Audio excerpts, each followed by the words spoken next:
Hello everyone. कैसे हो आप लोग? अच्छे हो? पढ़ाई चल रही है? पढ़ाई करते रहिए, पढ़ाई के साथ थोड़ी थोड़ी मस्ती भी करते रहिएगा। ओके, तो चलो आज हम लोग क्लास स्टार्ट करते हैं। आज हम लोग क्या पढ़ेंगे? उत्तर प्रदेश की ज्योग्राफी पढ़ेंगे। पहले लेक्चर में हम लोग क्या देखे थे? पूरे उत्तर प्रदेश के बारे में देखे थे। उत्तर प्रदेश के आसपास कितने स्टेट्स हैं, ओके, कौन सा स्टेट कितने डिस्ट्रिक्ट के साथ बॉर्डर शेयर करता है, ओके। उसके बाद उत्तर प्रदेश का ज्योग्राफिकल लोकेशन देखे थे। उत्तर प्रदेश का पॉपुलेशन क्या है वो देखे थे। उसमें कितने डिस्ट्रिक्ट्स हैं, कितने आपके डेवलपमेंट ब्लॉक्स हैं, उत्तर प्रदेश में लिटरेसी रेट क्या है, सेक्स रेशियो क्या है, ये सब हम लोग देखे थे। और उत्तर प्रदेश जो है इंटरनेशनल बॉर्डर भी शेयर करता है नेपाल के साथ। कितने किलोमीटर का? 579 किलोमीटर का, ओके। और 7 डिस्ट्रिक्ट्स जो है नेपाल के साथ शेयर करते हैं बॉर्डर। उसके बाद उत्तर प्रदेश की जो असेंबली है उसमें कितने सीट्स हैं? 403 सीट्स हैं, ओके। जो उत्तर प्रदेश का अपर हाउस है उसमें कितने सीट्स हैं? 100 सीट्स हैं। और उत्तर प्रदेश से कितने सीट्स जो हैं लोकसभा के लिए होते हैं? लोकसभा की सीट कितनी है उत्तर प्रदेश में? 80 सीट्स हैं। और राज्यसभा में कितनी सीट हैं? 31 सीट्स हैं, ओके। ये सब हम लोग बेसिक्स जो नॉलेज है उत्तर प्रदेश के बारे में उसको हम लोग जान चुके हैं।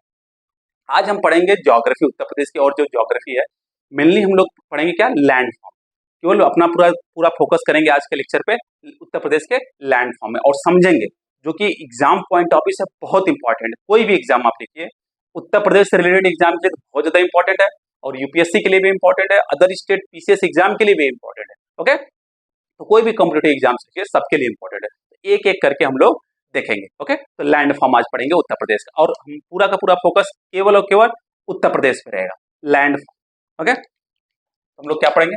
लैंड फॉर्म मतलब उत्तर प्रदेश दिखता कैसा है, उसका जो लैंड बना है, जो भूमि बनी है उत्तर प्रदेश की, जो धरती है उत्तर प्रदेश की, वो कैसे बनी है, मेन कारण क्या है उसका, और कितने पार्ट में डिवाइड है। क्योंकि उत्तर प्रदेश जो देखो, जो ईस्ट वेस्ट जो एक्सटेंशन है उत्तर प्रदेश का लगभग 650 किलोमीटर है, बहुत बड़ा है। उसको 3 पार्ट में डिवाइड किया गया है, और उन सभी पार्ट को एक एक करके हम लोग पढ़ेंगे। और गंगा रिवर सिस्टम के बारे में पढ़ेंगे, और बहुत सारे रिवर्स हैं, पॉन्ड्स हैं, लेक्स हैं उत्तर प्रदेश में, उसके बारे में हम लोग बाद में पढ़ेंगे। पहले आज हम लोग पूरा पूरा फोकस लैंड फॉर्म पे देखते हैं, ओके। लैंड फॉर्म, ओके, समझ में आ गया? पक्का।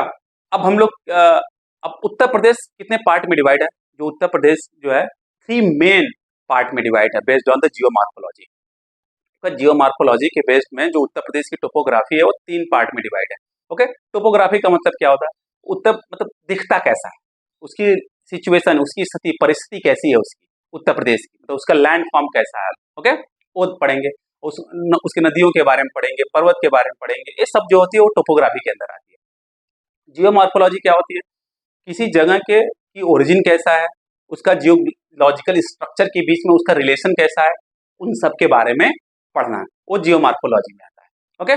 समझ में आ गया? तो जियोमार्फोलॉजी के बेस पे उत्तर प्रदेश को 3 पार्ट में डिवाइड किया गया। एक एक पार्ट को हम अच्छे से पढ़ेंगे। पहला पार्ट है गैंगेटिक प्लेन, ओके।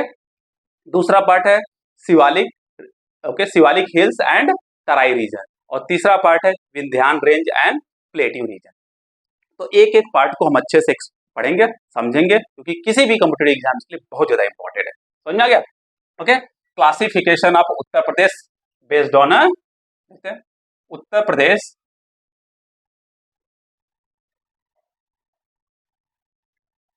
प्रदेश क्लासिफाइड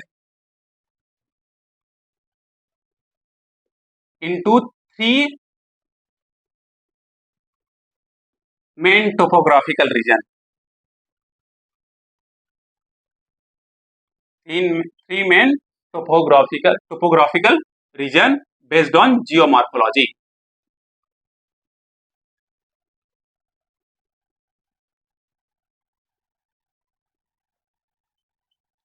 और अच्छे से जियोमॉर्फोलॉजी समझना है तो ज्योग्राफी का लेक्चर ऑलरेडी मैं ले चुका हूँ, उसको जाकर आप लोग देख लेंगे। जियोमॉर्फोलॉजी बहुत डिटेल में अच्छे से एक्सप्लेन किया गया है, ओके। समझ में आ गया? अब उत्तर प्रदेश कितने पार्ट में डिवाइड है? 3 पार्ट में। कौन कौन सा है? पहला, एक एक पार्ट को अच्छे से पढ़ेंगे। गैंगेटिक प्लेन, नाम से ही समझ में आता है कि जो प्लेन बना हो गंगा रिवर के कारण और उसके ट्रिब्यूटरी के कारण, उसे प्लेन को हम लोग क्या बोलते हैं? Gangetic plain, okay. और उसके बारे में डिटेल में पढ़ेंगे। गैंगेटिक प्लेन, दूसरा है शिवालिक हिल्स, और जो शिवालिक का नाम जो है लॉर्ड शिवा से आया।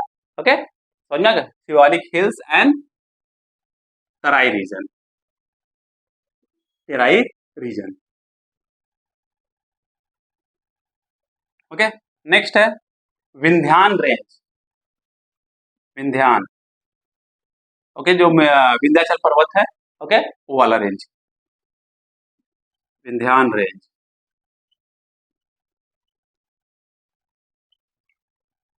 And plateau reason. एक एक को डिटेल में अच्छे से हम लोग देखेंगे, पढ़ेंगे, समझेंगे, और जितने भी कॉन्सेप्ट हो सकते हैं जो कि एग्जाम में पूछे जा सकते हैं, सबको एक एक करके हम लोग देखेंगे। नोट डाउन कर लीजिए इसको आप लोग। तो पहला है, हम लोग पढ़ेंगे क्या? Gangetic plain. पहला क्या पढ़ेंगे? Gangetic plane.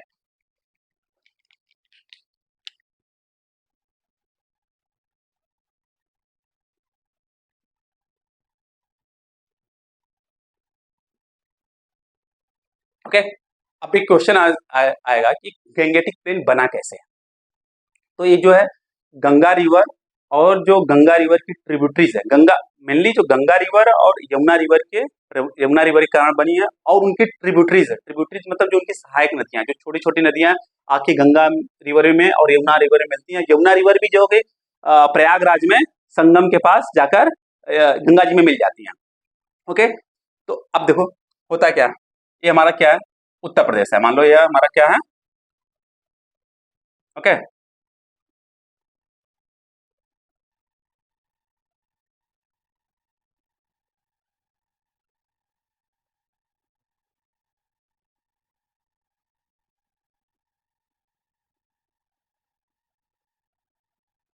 ये हमारा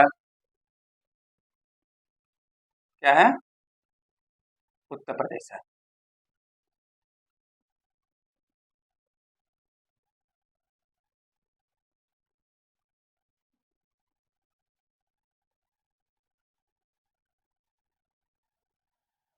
समझ में? ये हमारा उत्तर प्रदेश है। अब इसी उत्तर प्रदेश, अब यहाँ पे क्या है हमारा? पूरा उत्तराखंड है। ओके, उत्तराखंड में ही हमारा क्या है? गंगोत्री ग्लेशियर है और यमुनोत्री ग्लेशियर है, और वहीं से गंगा रिवर निकलती है, और वहीं से गंगा रिवर क्या है? निकलती है, और सहारनपुर से होते हुए, सहारनपुर में एंटर करती है, वहां से होते हुए आती है। तो पूरा ये हमारा क्या है? गंगा रिवर। ओके, ऐसे आती है और यहाँ पर बिहार में इंटर कर जाती है। समझ में आ गया? पक्का। अब इसी के साउथ में यहाँ पर हरियाणा का बॉर्डर, मतलब यही यमुनोत्री से निकलती है, यमुनोत्री ग्लेशियर से निकलती है। यमुनोत्री भी कहाँ पर है? उत्तराखंड में। वहीं से यमुना रिवर भी निकलती है, और उत्तर प्रदेश और हरियाणा का बॉर्डर बनाते हुए, उत्तर प्रदेश और हरियाणा का बॉर्डर बनाते हुए उत्तर प्रदेश में आती हैं, और प्रयागराज में, प्रयागराज में और यमुना में क्या करती हैं? मतलब गंगा जी में मिल जाती हैं। इसलिए यमुना को भी क्या बोलते हैं?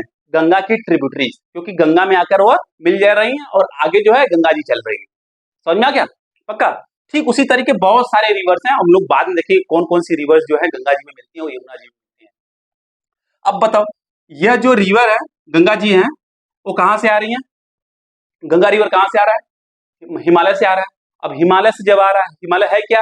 यंग माउंटेन है, मतलब जो उसके पर्वत है, जो पत्थर है, वो बहुत ज्यादा कठोर नहीं है, यंग है। ओके, बहुत ज्यादा कठोर नहीं है। तो जब रिवर वहां से आती है तो उसका क्या है? बहुत, अगर देखो गंगा हिमालय क्या है? बहुत ऊंचाई पर है, एकदम स्टीफ है। तो वहां से जब रिवर आएगी तो बहुत तेज स्पीड में आएगी। जब जब रिवर आएगी बहुत तेज स्पीड में, तो अपने साथ क्या लाएगी? सिल्ट और सैंड और बड़े बड़े पत्थर लेके आएगी। और जो सिल्ट और सैंड मतलब छोटे छोटे कंकड़ होंगे, वो पानी में मिल जाते हैं, पानी में मिल जाते हैं, और जैसे वो प्लेन रीजन में आते हैं, प्लेन रीजन में आते हैं तो वो डिपॉजिट कर देते हैं। मतलब अब प्लेन रीजन में आए तो जो गंगा रिवर का प्रवाह है, जो स्ट्रीम का स्पीड है वो कम हो जाएगा, स्पीड कम हो जाएगा। तो जो सिल्ट और सैंड होंगे उसको कैरी नहीं कर पाएगा, मतलब आगे ले जा नहीं पाएगा। अब आगे ले जा नहीं पाएगा तो क्या करेगा? वो प्लेन रीजन में क्या करेंगे? सिल्ट और सैंड को जो है उसको डिपॉजिट कर देंगे, और उन्हीं डिपोजिशन के कारण धीरे धीरे slowly slowly millions of years के बाद जाके वो प्लेन बनता है, मतलब लाखों सालों के बाद जाके प्लेन बनता है। अब रिवर आ रहा है, मतलब पानी आ रहा है यहाँ से, तो अपने साथ क्या लेके आ रहा है? सिल्ट, सैंड, ओके, बालू ला रहा है, कंकड़ ला रहा है, पत्थर ला रहा है। जैसे प्लेन रीजन में आएंगे तो धारा कम हो जाएगी, स्पीड जो है जो धारा की स्पीड है, गंगा जो फ्लो हो रही है उसका स्पीड है वो कम हो जाएगी, तो वहीं पर वो क्या करेगा? सॉइल्स को डिपॉजिट कर देंगे, ओके, और जो सॉइल सिल्ट सैंड को डिपॉजिट कर देंगे और कुछ समय बाद क्या ले लेगा? वो एक प्लेन का फॉर्म ले लेगा। समझ में आ रहा है? वो प्लेन का फॉर्म लेगा। उसी के कारण जो है क्या बना है? गैंगेटिक प्लेन बना है। और ये 1 साल 2 साल 3 साल 4 साल 5 साल में नहीं हो रहा, लाखों सालों में हो रहा है। ओके, इमेजिन करना, हर साल होता है। अभी भी जब फ्लड्स आते हैं तो क्या होता है? फ्लड्स आते हैं, फ्लड्स क्यों आ रहे हैं?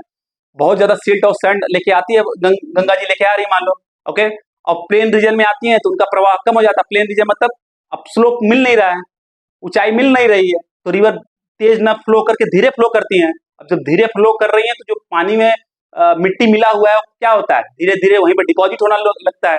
अब डिपॉजिट होने लगता है तो जो गहराई है रिवर की वो कम हो जाती है। इसी कारण जो पानी है जो रिवर बेड में होना चाहिए था, वो क्या वैली में होना चाहिए रिवर के, वो बाहर निकलने लगता है, वो फ्लड का कारण बन जाता है।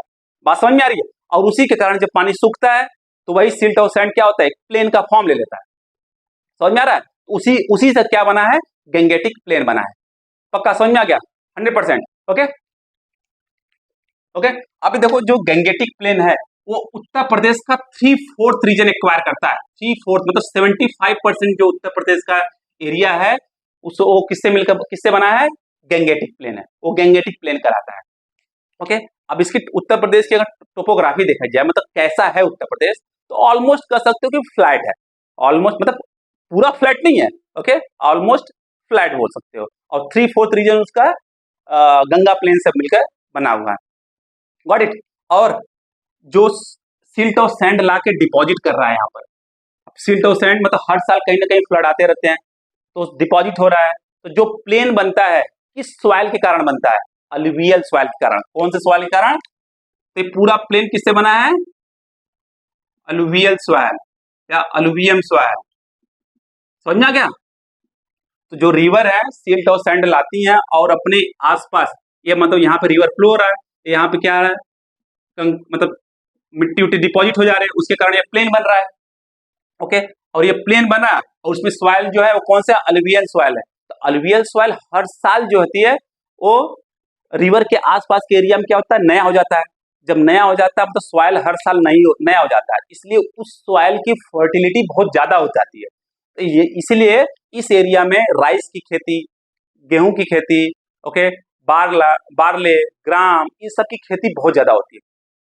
समझ में आ रहा है? उसकी फर्टिलिटी और प्रोडक्शन लेवल भी बहुत ज्यादा होता है। तो समझ में आ गया? पक्का? ओके, तो फर्टाइल सॉइल्स होते हैं यहाँ के, क्या होते हैं? फर्टाइल सॉइल, लिख लीजिएगा सब। फर्टाइल सॉइल होते हैं मतलब इनकी फर्टिलिटी ज्यादा है। समझ में आ गया? नेक्स्ट क्या है? अब देखो, अब ये मेन जो उत्तर प्रदेश है ये 2 रिवर सिस्टम से मिलकर बना हुआ है। ये जो 2 रिवर हैं, अब इन्हीं 2 रिवर को हम लोग क्या बोलते हैं? गैंगीज। क्या बोलते हैं? गैंगीज। गैंगीज, ओके, ये इंक्लूड क्या करता है? गैंगीज मतलब क्या हो गया? गंगा, यमुना और उसकी ट्रिब्यूटरीज। ओके, इन्हीं के कारण ये पूरा का पूरा प्लेन मिलकर बना हुआ है। समझ में आ गया? Okay, got it? इसको नोट डाउन आप लोग कर लीजिएगा। कौन कौन से क्रॉप बहुत इंपॉर्टेंट है इस रीजन में? Rice, wheat, barley, gram and many mores. देख लेते हैं।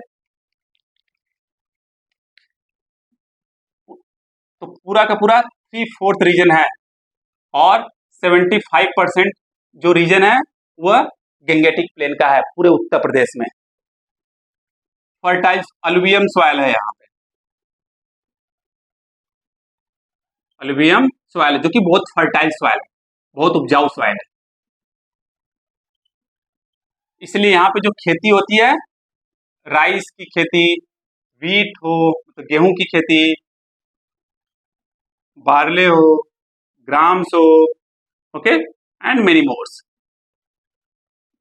ओके, इनकी खेती बहुत अच्छी होती है। अब पूरे उत्तर प्रदेश में जब हम ईस्ट से वेस्ट की तरफ जाते हैं, अभी बनाया था ना फिगर, ओके, मैप बना था ना, ईस्ट से वेस्ट की तरफ जाते हैं। ओके, तो देखो वेस्ट में क्या है? वेस्ट और नॉर्थ साइड में क्या है, हिमालय है, हिमालय है। तो जैसे जैसे जाते हैं तो उत्तर प्रदेश में क्या होता है, उत्तर प्रदेश के रीजन में क्या होता है, ग्रेडियंट बढ़ता चला जाता है, स्लोप बढ़ता चला जाता है, मतलब ऊंचाई बढ़ती चली जाती है। तो एवरेज जो उत्तर प्रदेश की जो एवरेज ग्रेडियंट है, इस जो गंगेटिक प्लेन का एवरेज ग्रेडियंट है वो कितना है, 300 metre from sea level. Okay, जो एक गंगेटिक प्लेन है, पहले हम गंगेटिक प्लेन की बात करें, गंगेटिक प्लेन है उसकी जो एवरेज हाइट है सी लेवल से, मतलब सी के सतह से ऊंचा कितना है, 300 मीटर है। और जो ऊंचाई है, अगर हम वेस्टर्न साइड में जाते हैं, नॉर्थ वेस्टर्न साइड में जाते हैं, तो उत्तर प्रदेश में जो ऊंचाई है वो बढ़ती चली जाती है। समझ में आ रहा है, उत्तर प्रदेश में जो नॉर्थ वेस्टर्न जाते हैं, ईस्ट से नॉर्थ वेस्टर्न एरिया में जाएंगे तो ऊंचाई बढ़ती चली जाएगी। हर एक स्क्वायर किलोमीटर पर 2 मीटर जो है चेंज होता रहता है। हर एक स्क्वायर किलोमीटर पे हाइट जो होती है वेस्टर्न साइड पे जाने पर 2 मीटर बढ़ता रहता है, पक्का ध्यान दीजिएगा। और ईस्टर्न साइड में जो हाइट है सी लेवल से वो कितनी है, 60 मीटर है। ईस्टर्न साइड पे हाइट जो है वो 60 मीटर है, और वेस्टर्न साइड पे, नॉर्थ वेस्टर्न साइड पे 300 मीटर है। ओके, इन गैंगेटिक प्लेन, पक्का समझ में आ गया। तो पूछा जाता है कि जब हम वेस्टर्न साइड में जाते हैं, ओके, जैसे मान लो कि आप वाराणसी से चले सहारनपुर की तरफ, तो हाइट, जो टोपोग्राफी की हाइट होगी, जो प्लेन की हाइट होगी, वो बढ़ेगी या घटेगी, ओके, इसको ध्यान दीजिए, हमेशा बढ़ेगी। और जो लोवेस्ट हाइट होती है उत्तर प्रदेश में, ओके, एकदम ईस्टर्न साइड में, वो कितनी है, 60 मीटर है सी लेवल से। इसको नोट डाउन कर लीजिए, पक्का, got it, okay.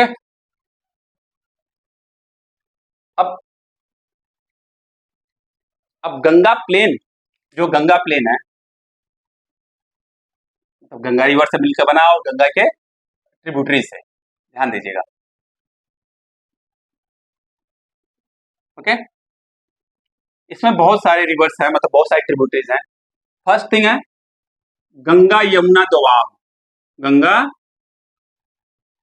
Yamuna Doab, Doab मतलब दो नदियों के बीच का जगह है, ओके। जैसे अभी बताया था ना, यहाँ पे गंगा जी जा रही हैं और यहाँ पे यमुना जी जा रही है, तो जो गंगा प्लेन बना, मतलब गंगेटिक प्लेन बना, ये वाला पार्ट एक किस कैसे बना होगा, यमुना रिवर ने डिपॉजिट किया होगा सिल्ट और सैंड को, और गंगा रिवर ने डिपॉजिट किया होगा सिल्ट एंड सैंड को, तो उसके बाद ये बना होगा रीजन। और यहाँ से घाघरा आ रही है, वो भी डिपॉजिट की होगी, ओके, उसके कारण बना होगा। और यहाँ पर गंगा रिवर भी डिपॉजिट की होगी, ओके, उसके कारण ये प्लेन बना होगा। तो यह जो प्लेन है पूरा गंगेटिक प्लेन है, इन 3 रिवर के कारण, और जो गंगा की ट्रिब्यूटरीज हैं, घाघरा की ट्रिब्यूटरीज है और यमुना के ट्रिब्यूटरीज के कारण ही मिलकर बनी है। और इस तीनों रिवर में सबसे बड़ी रिवर है गंगा, इसलिए इस पूरे प्लेन को हम लोग क्या बोलते हैं, Gangetic plain. Got it, 100%, okay. चलो नोट डाउन कर लीजिए आप लोग। अब जो ये गंगेटिक प्लेन है ये बहुत वास्ट है, बहुत बड़ा है। अब फर्दर इसको 3 पार्ट में डिवाइड कर दिया गया, फर्दर इसको 3 पार्ट में डिवाइड कर दिया गया। तो जो गंगेटिक प्लेन है, आराम से समझिएगा, इसको फर्दर 3 सब पार्ट में, 3 सब पार्ट में डिवाइड कर दिया गया। क्यों, क्योंकि बहुत वास्ट है एरिया। एक है वेस्टर्न ट्रैक्ट,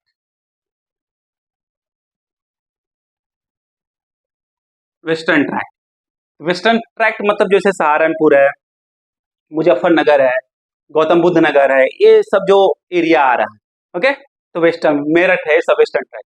यहाँ पे देखा जाए तो वाटर रिसोर्सेज बहुत excellent water resources, water resources जो वेस्टर्न ट्रैक्ट पे बहुत एक्सेलेंट वाटर रिसोर्सेज है।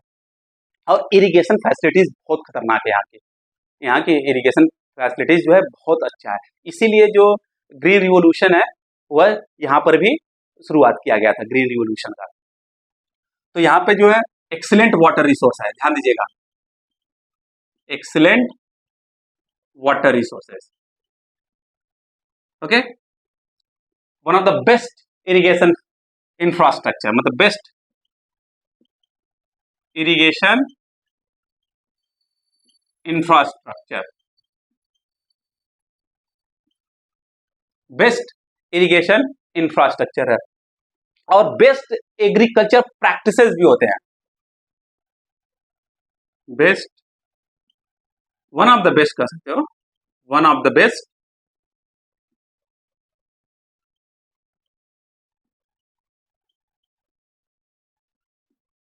और one of the best agriculture system भी है, एग्रीकल्चर सिस्टम भी है,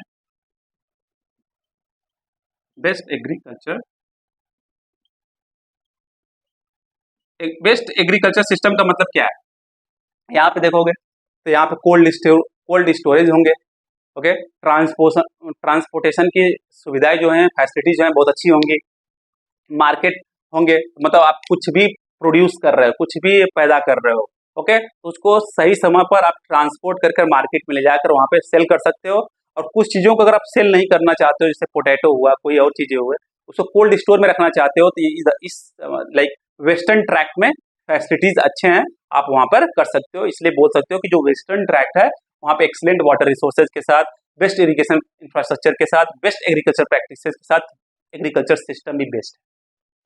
समझ में आया? इसलिए जो यहाँ के किसान है, इधर से वेस्टर्न साइड में जो किसान है, वो क्या है, उनकी इकोनॉमिक सिचुएशन अच्छी है compare to the central and eastern tract जो है। Got it? पक्का? इसको नोट डाउन कर लीजिए। यहाँ के जो किसान है वो थोड़ा समृद्ध है वेस्टर्न साइड के। Got it? अब हम लोग देखते हैं central tract.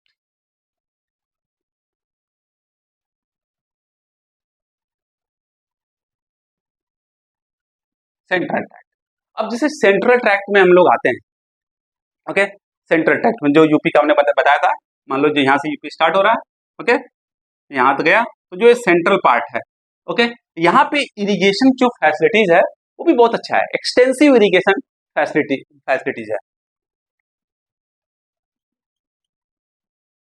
Extensively irrigated system है, मतलब इरिगेटेड है, एरिया एक्सटेंसिवली इरिगेटेड है। पर प्रॉब्लम यहाँ पे क्या है, मतलब इरिगेशन फैसिलिटी में कोई प्रॉब्लम नहीं है यहाँ पर प्रॉब्लम यहाँ पे क्या है, अब जैसे वेस्टर्न साइड पे क्या है, हाइट है, तो जो रिवर है वो आराम से उनके वाटर जो है फ्लो करके चले जाते हैं ईस्टर्न साइड में। और जब हम ईस्टर्न साइड में आते हैं तो यहाँ पे हाइट कम हो जाता है, यहाँ पे वाटर लॉगिंग की प्रॉब्लम शुरू हो जाती है, वाटर इकट्ठा होना शुरू हो जाता है। जब वाटर इकट्ठा होता है तो क्या होता है, देखो, जब वाटर इकट्ठा होता है जो सॉइल्स हैं वो वाटर में मिलेंगे, ओके, और जो कुछ सॉइल्स के अंदर मिनरल्स होते हैं, जो सॉइल के अंदर होते हैं वो भी मिलेंगे। तो क्या होता है, कैपिलरी एक्शन के थ्रू जो मिनरल्स हैं वो ऊपर आते हैं, और इवापोरेशन के कारण जब वाटर सूख जाता है तो वही जो सॉल्ट है जो कैपिलरी एक्शन के थ्रू ऊपर आया था वह सॉइल के ऊपर डिपॉजिट होना शुरू हो जाता है। जब डिपॉजिट होना शुरू हो जाता है तो धीरे धीरे धीरे उस सॉइल की फर्टिलिटी क्या हो जाती है, कम हो जाती है। इसलिए जो वहाँ की प्रोडक्शन है, पैदावार है, वो कम हो जाता है। बात समझ में आ रही है? ओके, जैसे कि हम लोग कैसे आएगा, जैसे हम लोग, हमारे पास पेज है, अगर उसको किसी इंक में रखो, एक कोने की इंक में रखो, तो कुछ समय बाद क्या होगा, वह इंक धीरे धीरे चढ़ता चला आएगा ऊपर, आपने बस थोड़ा सा टच कराया, कुछ समय बाद वो इंक चढ़ता चला आया ऊपर, उसको बोलते हैं कैपिलरी एक्शन के थ्रू वो ऊपर आ रहा है। ठीक उसी तरीके से मिनरल्स भी आ जाते हैं। यहाँ पे वाटर लॉगिंग की प्रॉब्लम है, जो सेंट्रल ट्रैक्ट है, ये बहुत बड़ी प्रॉब्लम है यहाँ की। ओके, और एग्रीकल्चर प्रैक्टिसेस भी सही होती हैं, okay, it is not like a western track but it's okay, better than eastern track, okay, समझा क्या? एग्रीकल्चर या एग्रीकल्चर सिस्टम जो है, it is not very good but it's okay, okay, got it? समझ में आ गया? पर यहाँ के जो किसान है compare to the western track, okay, थोड़ा सा कम समृद्ध है। Got it? समझ में आ गया? अब हम लोग पढ़ते हैं ईस्टर्न ट्रैक के बारे में। ईस्टर्न ट्रैक,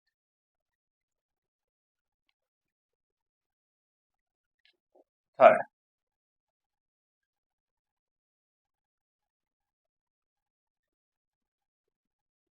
यहाँ पे बहुत ज्यादा प्रॉब्लम होती है, okay, recurring floods and famines आते रहते हैं यहाँ पर। रिकरिंग मतलब लगातार कंटिन्यूअसली आते रहते हैं, कभी ना कभी recurring famine and floods, okay, इसलिए यहाँ पे मतलब थोड़ा सा भूखमरी ज्यादा होती है इस एरिया में, ओके, यहाँ पे इरिगेशन सिस्टम बहुत सही नहीं है, इरिगेशन सिस्टम सही नहीं है, तो यहाँ के किसान जो समृद्ध नहीं है। इसीलिए आप देखते होंगे कि मैक्सिमम लोग यहीं से क्या करते हैं, दूसरे जगह पर जाते हैं, जैसे मुंबई चले गए, दिल्ली चले गए, कोलकाता चले गए, वहां पे जाएंगे, वहां पे मतलब जॉब करने के लिए। समझ में आ गया? ओके, तो यहाँ के किसान जो है, इसीलिए इस एरिया को पूछा जा सकता है क्वेश्चन में कि उत्तर प्रदेश के किस रीजन को हम लोग स्कार्सिटी रीजन बोलते हैं, मतलब अवेलेबिलिटी ऑफ थिंग्स जो है वहां पर कम होती है। ओके, किस रीजन को? ईस्टर्न ट्रैक्ट को हम लोग क्या बोलते हैं? Scarcity region. तो इस रीजन को क्या बोलते हैं? स्कार्सिटी रीजन, जहां पे कुछ चीजें कम हो। समझ में आ गया? पक्का? इनएडिक्वेट इरिगेशन फैसिलिटीज लिख लो।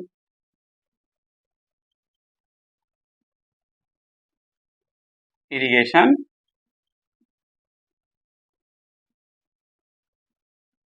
फैसिलिटीज,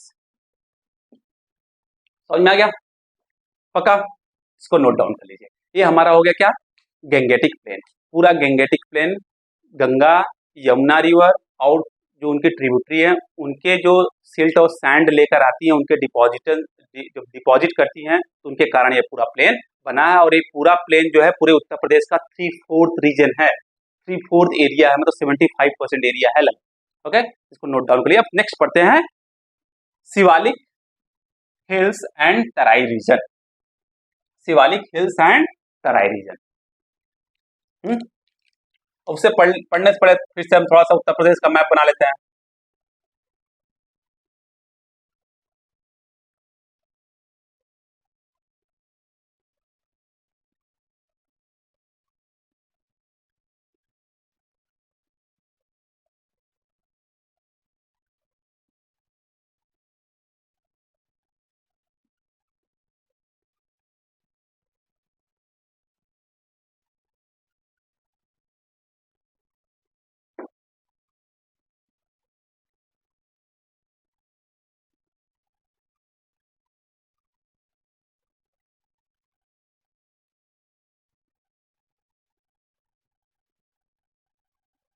समझ में आ गया?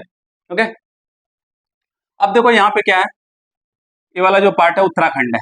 ओके, अब हिमालय है, हिमालय की जो ऊंची वाली चोटियां होती हैं उनको हम बोलते हैं ग्रेटर हिमालय। उसके पीछे नहीं जा रहे हैं, काराकोरम रेंज तक ग्रेटर हिमालय बोलते हैं। ग्रेटर हिमालय जो ऊंची चोटी, अब हिमालय 3 पार्ट में 4 पार्ट में डिवाइडेड है, मेन जो है वो 3 पार्ट में डिवाइड है, ग्रेटर हिमालय, लेसर हिमालय और शिवालिक। जो शिवालिक है वो एकदम नीचे वाला पार्ट है, मीन्स उस शिवालिक के बाद क्या शुरू हो जाता है? शिवालिक के बाद लगभग प्लेन एरिया शुरू हो जाता है। समझ में आ रहा है? तो शिवालिक बोलते हैं, जो नीचे वाला पार्ट होता है उसको शिवालिक बोलते हैं, जो छोटे छोटे पर्वत होते हैं वहां पर उसको बोलते हैं क्या? शिवालिक रेंज। समझ में आ रहा है? तो रिवर्स कहाँ से आती हैं? ओके, मैक्सिमम जो रिवर्स होती हैं वो कहाँ से आती है? ग्रेटर हिमालय से, ग्लेशियर्स वहीं पाए जाते हैं मैक्सिमम। ओके, तो वहां से रिवर्स आएंगी। अब जब हाइट बहुत ज्यादा है, तो जब वहां से रिवर्स आती हैं, ओके, तो बहुत तेज, बहुत ज्यादा स्पीड्स में आती हैं, तो बहुत ज्यादा पत्थर कंकड़ साथ में लेके आती हैं। ओके, समझ में आ रहा है? तो आते आते जब शिवालिक रेंज के पास आती है तो उनकी स्पीड कम होनी शुरू हो जाती है। अब जब शिवालिक के नीचे आते हैं तो वहीं पर जो बड़े बड़े कंकड़ पत्थर होते हैं वहीं पर डिपॉजिट करना शुरू कर देती हैं। समझ में आ रहा है? तो उस जो जहां पे डिपॉजिट करना शुरू कर देती हैं उस रेंज को हम लोग बोलते हैं भाबर रेंज। इसलिए भाबर रेंज में क्या होता है? बहुत बड़े बड़े पत्थर होते हैं, बहुत बड़े बड़े पत्थर होते हैं, तो जब नदियां वहां से भाबर रीजन से पास होती हैं तो नदियां दिखती नहीं है, क्योंकि पत्थरों के अंदर छिप जाती है। बात समझ में आ रहा है? पत्थरों ऐसा नहीं है कि गायब हो जाती है, पत्थरों की जमीन के अंदर घुस गई, नहीं, पत्थरों के अंदर छिप जाती है, क्योंकि बड़े बड़े पत्थर होते हैं और स्टीम जो मतलब नदियों का धारा थोड़ा तेज है तो उसी के अंदर मतलब छिप जाती है, दिखती नहीं है। ओके, तो देखते हैं इस वाले जो रेंज होता है ना, जो ये वाला रेंज है उसी को बोलते हैं, इसी इस शिवालिक रेंज को क्या बोलेंगे? Foot hills of Himalaya. Himalaya का फुट हिल्स मतलब हिमालय के सबसे निचला वाला भाग। ओके, सबसे निचला वाला भाग, इसी को हम लोग बोलते हैं क्या? शिवालिक। ओके, हिल्स या शिवालिक रेंजेस। अब उसी शिवालिक के नीचे जब उत्तर प्रदेश में आते हैं, ओके, सहारनपुर से लेकर, ध्यान, सहारनपुर से लेकर कुशीनगर तक, सहारनपुर से लेकर कुशीनगर तक एक ट्रैक बनता है जिसको बोलते हैं क्या? भाबर। क्या बोलते हैं? भाबर।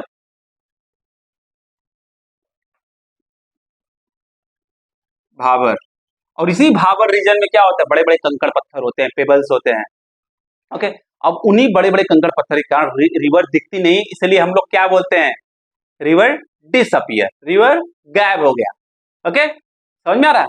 और इसकी जो चौड़ाई होती है लगभग लगभग 8 से 16 किलोमीटर तक होती है। समझ में आ गया। तो पूछा जा सकता है क्वेश्चन में, यूपीएससी में या स्टेट पीसीएस में पूछा जा सकता है कि हम जब ईस्ट से वेस्ट जाते हैं और वेस्ट से ईस्ट जाते हैं तो जो भाबर का विद है वह कम होता है या अधिक होता है या डिसकंटिन्यूअस होता है। तीन स्टेटमेंट दे देगा, कट देगा, पता सट दे आंसर कर लोगे। ओके, तो उसको देख लेना आराम से, नहीं होगा तो मैं बता दूंगा नेक्स्ट क्लास में। समझ में आ गया। अब इसी भाबर रीजन के बाद ओके एक रीजन आता है जिसको बोलते हैं तराई रीजन। ओके, भाबर रीजन के बाद क्या आता है, ये वाला तराई रीजन आ गया, तेराई रीजन।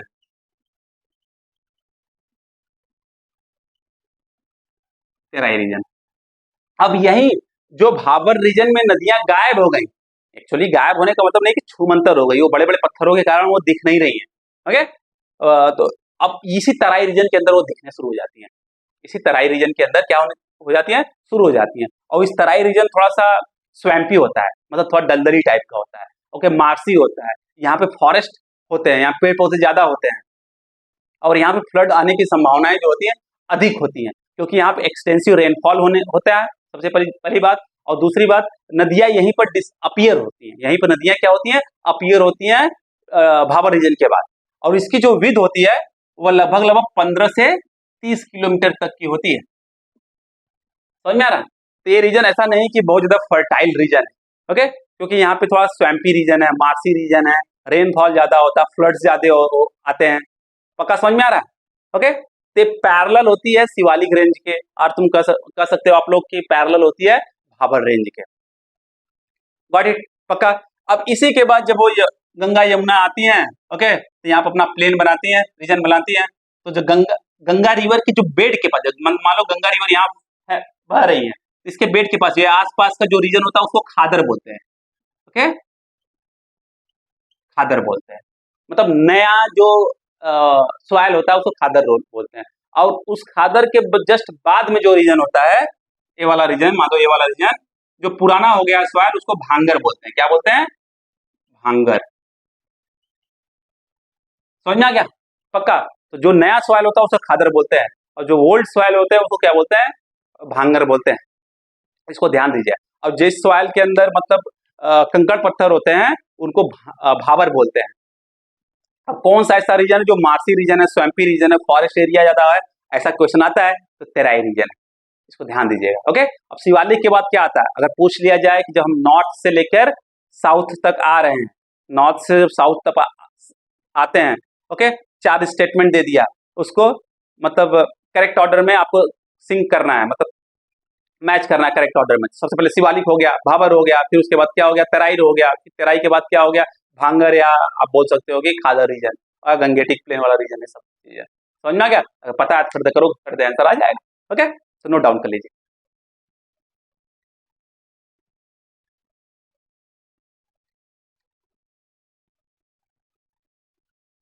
ओके, कोई दिक्कत। अब नेक्स्ट वाला जो है स्वैम्प फील्ड है। अब स्वैम्प फील्ड क्यों, मतलब तेराई रीजन स्वैम्प फील्ड क्यों होता है, क्योंकि एक्सटेंसिव रेनफॉल होता है इसमें। और क्या होता है तेराई रीजन, और किस कारण स्वैम्प होता है, मार्सी होता है। अब हम शिवालिक पे आए, शिवालिक तक क्या है, हाइट ज्यादा है, तो नदियां तेज बहती हैं और निकल जाती हैं। अब जैसे शिवालिक के बाद क्या होता है, भाबर रीजन आता है, भाबर रीजन आता है तो स्लोप कम हो जाता है। अब भाबर रीजन के बाद तुरंत तेराई रीजन आता है, वहां पे भी स्लोप कम हो जाता है, तो नदियों का जो प्रवाह है वह कम हो जाता है, स्लो हो जाता है। ओके, तो अधिक से अधिक सिल्ट और सैंड वहीं पे क्या कर देती हैं, डिपॉजिट कर देती है। पक्का समझ में आ रहा है, वहीं पे डिपॉजिट कर जाती है, इसलिए वो मार्सी रीजन में रहता है, थोड़ा सा कीचड़ टाइप का, और स्वैम्पी मतलब थोड़ा स्वैम्प टाइप का, मतलब दलदल टाइप का हल्का हल्का रहता है। ओके, समझ में आ गया। ओके, नेक्स्ट कर लेते हैं थर्ड वाला पार्ट, जिसको बोलते हैं Vindhyan range and plateau reason. Vindhyan range and plateau reason. Okay, Vindhyan range मतलब उसी इसी रेंज में जो विंध्यान रेंज या विंध्यान हिल्स है, वहीं पर विंध्याचल पर्वत है, वहीं पर माता विंध्यवासिनी का मंदिर है। ये तो आप लोगों को पता है अच्छे से। अब इस जो विंध्यान रेंज है, इसका देखा जो हिल्स है, उसकी जो हाइट है, एवरेज हाइट है, वो 300 मीटर तक ही है, 300 मीटर तक ही है। और ये जो रीजन है, यहाँ पे जो रेनफॉल होता है ना, थोड़ा कम होता है, इसलिए जो ये रीजन है, यहाँ पे वाटर की अवेलेबिलिटी कम होती है। अब वाटर की अवेलेबिलिटी कम होने के कारण क्या होता है, जो यहाँ के किसान होते हैं वो ड्राई फार्मिंग प्रैक्टिस करते हैं। वो ड्राई फार्मिंग मतलब वहाँ पे राइस ज़्यादा नहीं करेंगे, अगर इरिगेशन सिस्टम बहुत अच्छा है तभी जाके वहाँ पे राइस करेंगे। राइस या गेहूं जो है उसका उत्पादन या प्रोडक्शन या कल्टीवेशन का वो करेंगे, पर ड्राई फार्मिंग करते हैं, क्योंकि ये जो रीजन है वो क्या होता है, लेस रेनफॉल होता है यहाँ पर। ओके, वाटर इसका मतलब इरिगेशन फैसिलिटी इतना अच्छा नहीं है, इरिगेशन फैसिलिटीज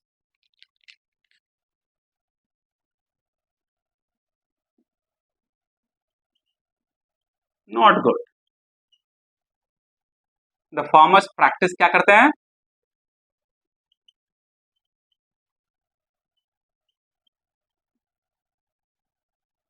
ड्राई फार्मिंग। समझ में आया, पक्का। ओके, ये सब ओके। और जो ये रीजन है, मतलब इस रीजन में क्या क्या आता है, हमारा बुंदेलखंड आएगा, बघेलखंड आएगा। ओके, और ये सब रीजन कहाँ होते हैं, गंगेटिक प्लेन के साउथ में होते हैं, गंगेटिक प्लेन के साउथ में होते हैं। और पूरे उत्तर प्रदेश का कितना जियोग्राफिकल एरिया है, 2,43,286 किलोमीटर है। उसमें से लगभग जो ये रीजन होता है वह कितना होता है, 45,200 स्क्वायर किलोमीटर, 200 स्क्वायर किलोमीटर, ये वाला रीजन उसके अंदर आता है। तो यहाँ के जो किसान होते हैं वो ज़्यादा अमीर और समृद्ध नहीं होते हैं, इसीलिए किसान जो होता है एम्प्लॉयमेंट के चक्कर में यहाँ पे खेती छोड़कर वो बाहर जाने की कोशिश करता है और वहाँ जाकर मतलब जॉब करता है। और यहाँ पे एजुकेशन सिस्टम भी अच्छा है। ओके, मतलब it is improving but not उतना अच्छा तो नहीं जितना वेस्टर्न ट्रैक्ट पे है। पक्का समझ में आ गया, गॉट इट। ओके, तो इतना है, तो नोट डाउन कर लीजिए आप लोग। और जो ये रीजन है, इसका रीजन है वो टफेस्ट टोपोग्राफी है, one of the toughest topography है। जो पर्वत है, जो ये ओल्ड माउंटेन है, जो ये विंध्यान रेंज है, लगभग लगभग कर सकते हो कि आपकी लाइक ओल्ड माउंटेन है। ओके, और जो हमारा हिमालय रीजन है वो क्या है, यंगेस्ट माउंटेन है। Got it.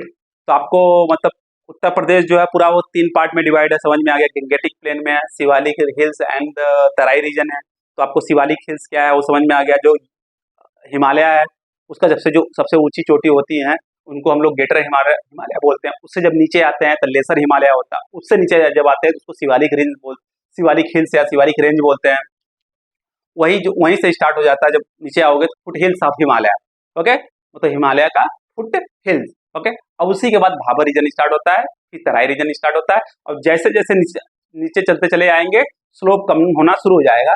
जब स्लोप कम होना शुरू हो जाएगा तो जो नदियों के बहने की स्पीड होगी वह धीरे धीरे कम होना शुरू हो जाएगा। जब नदियों के बहने की स्पीड कम होनी शुरू हो जाएगी तो वही अपने सिल्ट और सैंड को डिपॉजिट करने लगते हैं, जिसके कारण मतलब क्या क्या होता है, फ्लड्स आने शुरू हो जाते हैं। समझ में आ रहा है। ओके, और उन्हीं के कारण जो है पूरा प्लेन बना है, तो उस प्लेन को हम लोग क्या बोलते हैं, गैंगेटिक प्लेन बोलते हैं। पक्का समझ में आ गया। ओके, अब इससे बाहर कुछ भी किसी भी एग्जाम में ओके लैंड फॉर्म से रिलेटेड, जो उत्तर प्रदेश का लैंड फॉर्म से रिलेटेड क्वेश्चन पूछेगा, पहली बात पूछेगा नहीं, अगर पूछेगा तो इसी के अंदर पूछेगा। और आप लोग अब आज के बाद कोई भी एग्जाम दीजिए, इससे रिलेटेड कोई भी क्वेश्चन पूछेगा, आप लोग अब सॉल्व कर लेंगे। पक्का समझ में आ गया। अब नेक्स्ट क्लास में हम लोग क्या पढ़ेंगे, जो उत्तर प्रदेश का क्लाइमेट है। ओके, उत्तर प्रदेश का जो पूरा क्लाइमेट है उसके बारे में पढ़ेंगे। मतलब जनवरी के महीने में उत्तर प्रदेश का टेम्परेचर क्या होता है, मई जून के महीने में टेम्परेचर क्या होता है, उन सब के बारे में अच्छे से पढ़ेंगे।